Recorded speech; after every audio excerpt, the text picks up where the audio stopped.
There are a lot of moral and ethical questions raised by the Republic's use of a clone army, which is a nice way of saying it's actually a horrible thing to have done. There's probably a whole video that could be done talking about the experience of clones within the wider galaxy and the responses of its inhabitants towards them, but today we're going to be focusing on one aspect of it. Generally focusing on Legends elements, though coming from the perspective of having just watched the new canon show Bad Batch. The release of the first two episodes of The Bad Batch, which follows Clone Force 99 after Order 66, raises the question of what exactly happens with clones who don't quite fit in with the specifications of the cloners for the army. With the Bad Batch itself, they were born with genetic mutations that would be seen as favorable by the Kaminoans for the program, effectively making them super soldiers, but what about the clones who were either not intentionally made that way, or who were less quote-unquote lucky according to the cloners in the circumstances of their development?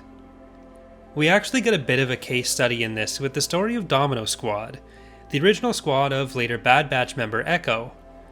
Domino Squad is something of a failure as a team, but they're inspired by a fellow clone, 99, who was born outside the parameters of what the cloning program desired with their soldiers. He instead gets put to work as a maintenance worker within the Kamino cloning facilities. 99 inspires Domino Squad to work together and ultimately dies a hero, saving his brothers from a separatist assault.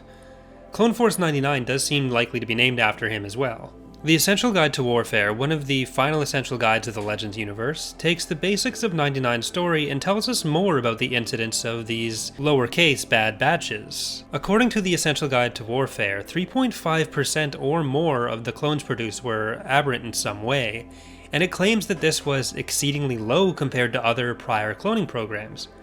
We're going to talk a bit about other producers of clones for the Clone Wars in another video tomorrow, but this would mean a massive number of individuals who were created by the cloning program throughout the galaxy, and yet were seen as unfit for service, probably on the scale of millions of clones depending on which number you use. Within the Kamino program, all of the clones who fit the category of undesired outcomes or mutations were reconditioned, a term with fairly broad meaning. Some of that 3.5% would receive genetic therapies and presumably go on to be standard clone troopers. At least I think that's part of the 3.5%. That 3.5% may actually not include those and just be the number who didn't go on to be clone troopers at all. But others, like 99, were put to work in non-combat or other labor roles.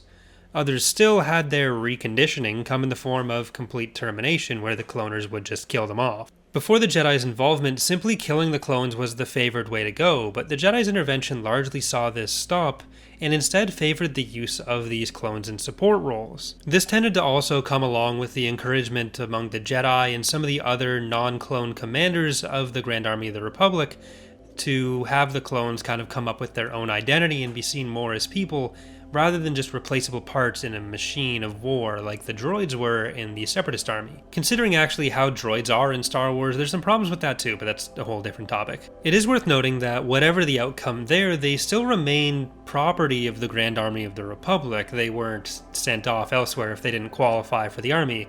They were either terminated or put to work in other ways. Presumably there would have been at least some cases where they weren't able to function as even members of the army in that sort of role, and whether the Jedi would have had enough input there to spare those lives, but it wasn't like the Kaminoans were sending the other clones out into the galaxy if they didn't qualify.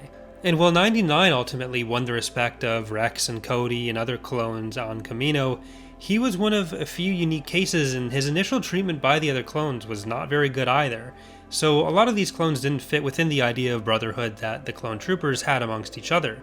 That's going to do it for today. We've got one more clone-related video coming out tomorrow, and then next week we should get our next Grand Admiral breakdown and another topic coming as well. If you've enjoyed, consider leaving a like or subscribing for more, and if there's another topic you'd like to see me cover on the channel, please leave it in the comments as well. Thanks for watching, and I hope to see you next time.